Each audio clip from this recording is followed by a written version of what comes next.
कुरुक्षेत्र के शाहबाद उपमंडल चुनावी शंखनाद करने पहुंचे भाजपा संसदीय प्रत्याशी नवीन जिंदल ने कहा कि भाजपा मेरे लिए नई नहीं है, अपितु मेरी घर वापसी हुई है। उन्होंने पीएम मोदी की प्रशंसा करते हुए कहा कि पीएम मोदी के नेतृत्व में भारतवर्ष विकसित भारत की तरफ अग्रसर है। उन्होंने कहा कि 22 जनवरी को एक नए अध्याय का सूत्रपात हुआ है। रामलला की प्राण प्रतिष्ठा से देशवासियों को गर्व की अनुभूति हुई है। नई शक्ति व आत्मविश्वास का संचार हुआ है। उन्होंने कहा कि कश्मीर में धारा 370 हटाना एक ऐतिहासिक कदम है, जिससे कश्मीर भी भारत का अभिन्न अंग बन गया है। उन्होंने कहा कि पीएम मोदी के कुशल मार्गदर्शन में बड़ी सड़कों का जाल बिछा है, नए नए हवाई अड्डे विकसित हुए हैं, वह वंदे भारत तथा अन्य कई ट्रेन की शुरुआत से विकास की नई इबारत लिखी जा रही है। नवीन जिंदल ने इनेलो नेता अभय चौटाला द्वारा उन्हें लुटेरा वर्ग कहे जाने पर कहा, वह मेरे बड़े भाई हैं, उन्हें कुछ भी कहने का अधिकार है।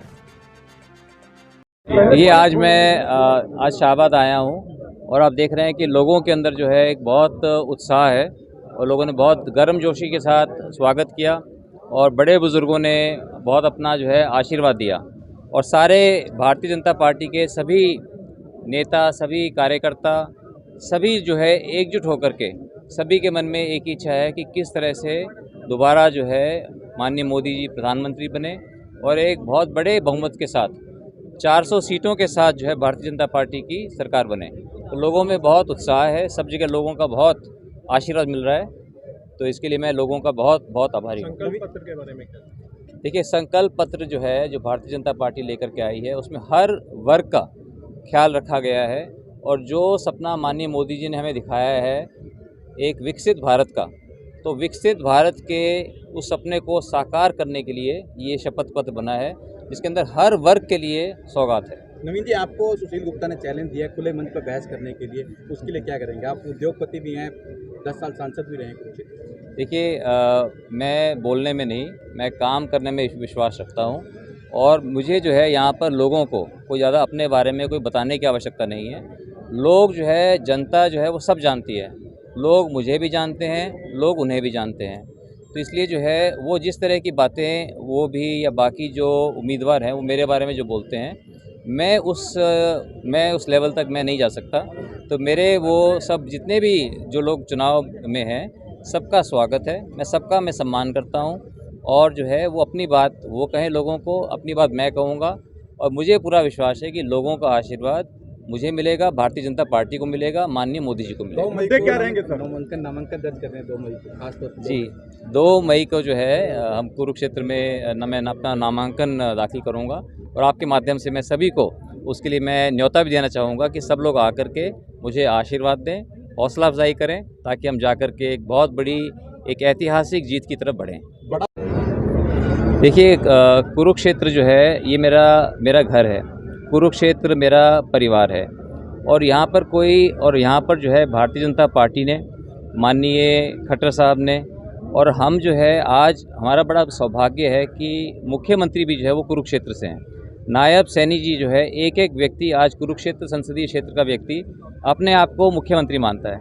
तो इसलिए मैं समझता हूँ कि यहाँ पर विकास की गंगा बह रही है और भी हम जो है हर लिहाज से हर विकास के यहाँ पर काम करवाएंगे और ख़ास करके युवाओं के लिए, युवाओं का भविष्य उज्जवल हो उसके ऊपर हम और ज़्यादा काम करेंगे। पुराने कार्यकर्ता जो कांग्रेस अभय चौटाला जी मेरे बड़े भाई हैं और उनका निशाना साधने का पूरा उनका हक है। अब उनको जितना निशाना साधना चाहे मेरे पे साध सकते हैं, मैं उनका आभारी हूँ उसके लिए। गुप्ता जी कहते हैं कि जो कोल प्रकरण था उसको लेकर निशाना साध रहे कि भारतीय जनता पार्टी जो कल तक विरोध करती थी आज किस मुंह से वोट मांगी? देखिए, जो मामला कोर्ट में हो उसके बारे में मैं टिप्पणी नहीं करना चाहूँगा और गुप्ता जी को जो है अपने खुद के गिरेबान में भी झांक के देखना चाहिए, ठीक है। उनके जो है उनकी पार्टी के नेता आज कहाँ पर हैं वो सबको मालूम है, तो इसलिए मैं उनके बारे में मैं कोई टिप्पणी नहीं करना चाहता। मेरे लिए सब सम्माननीय है और मैं जो है अपने काम में विश्वास रखता हूँ और मैं जानता हूँ कि लोगों को मेरे पे विश्वास है। प्रधानमंत्री जी रैली करेंगे? देखिए, प्रधानमंत्री जी अगर आएंगे यहाँ पर तो हमारा इसमें बहुत बड़ा सौभाग्य होगा और प्रधानमंत्री जी जहाँ भी हैं उनका आशीर्वाद हमारे साथ है। जो पुराने बहुत से जो है हज़ारों की संख्या में, लाखों की संख्या में कांग्रेस पार्टी के कार्यकर्ता जिनके साथ मुझे सौभाग्य रहा है काम करने का और वो जो है आकर के अपना आशीर्वाद भी दे रहे हैं, समर्थन भी दे रहे हैं और मैं उनका बहुत बहुत आभारी हूँ। सर विपक्षी का क्योंकि मैं जानता हूँ कि लोग जो है इस चुनाव के अंदर वो अपनी पार्टी से ऊपर उठकर, क्योंकि देश जो है देश पार्टी से ऊपर होता है, तो लोग बाग अपनी पार्टी से ऊपर उठ करके और वो चाहते हैं कि हमारा देश एक विकसित देश बने, और वो जानते हैं कि सिर्फ नरेंद्र मोदी जी के नेतृत्व में ही ये संभव है।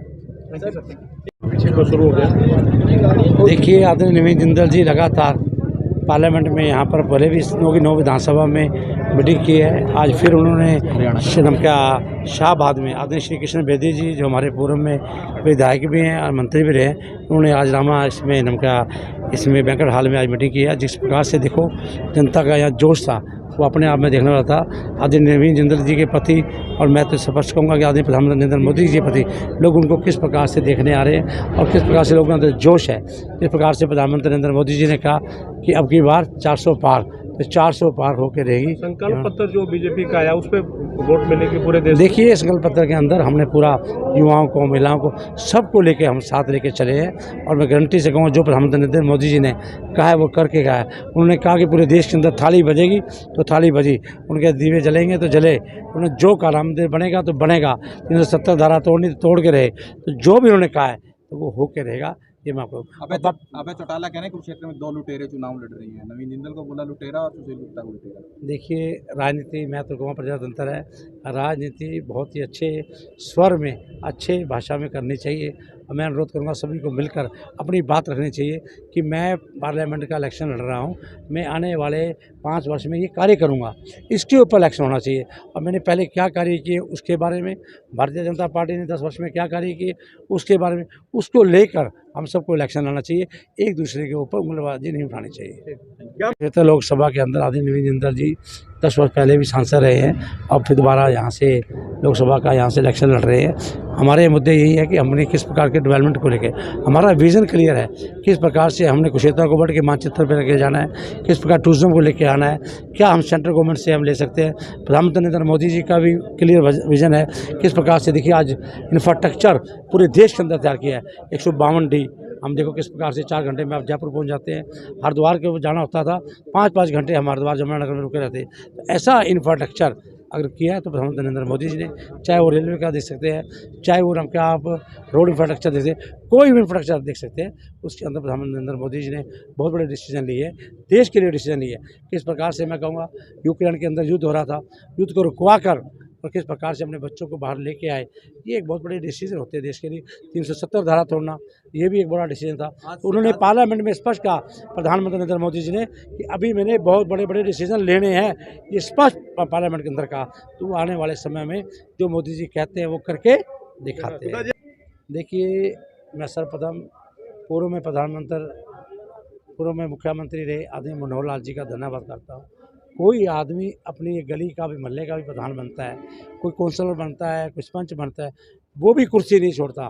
ये पूर्व मुख्यमंत्री ने एक बहुत बड़ा त्याग दिया, एक संत पुरुष है जिन्होंने जाकर प्रधानमंत्री नरेंद्र मोदी जी को स्वयं कहा कि अब मेरे को बच्चों को आगे लाना है। तो उसके लिए उन्होंने जाकर प्रधानमंत्री मोदी से रिक्वेस्ट करी कि नायब सिंह सैनी जी को उन्होंने अपने मार्गदर्शन में मुख्यमंत्री बनाया और मुझे भी राज्य मंत्री बनाया। मैं कहूँगा बहुत से मंत्री नहीं बने, हमें अवसर प्रदान दिया है, वो तो हम है कि आगे बढ़ के कैसे काम करेंगे। तो उनके मार्गदर्शन में भी काम चल रहा है। कभी भी पिता होता है ना, बड़ा होता है, घर में बड़ा होता है, तो उसके मार्गदर्शन लेना भी चाहिए। जो बच्चे बुजुर्गों का एक्सपीरियंस नहीं लेते, बड़ों का मार्गदर्शन लेते, तो हमेशा वो बच्चे कामयाब नहीं होते। अगर हम बड़ों की रिस्पेक्ट करते हैं, बड़ों का मार्गदर्शन लेते हैं, उनको एक्सपीरियंस है, तो बहुत बड़ी बात है। आप ही, आपका जीवन के अंदर यही जीवन में होगा।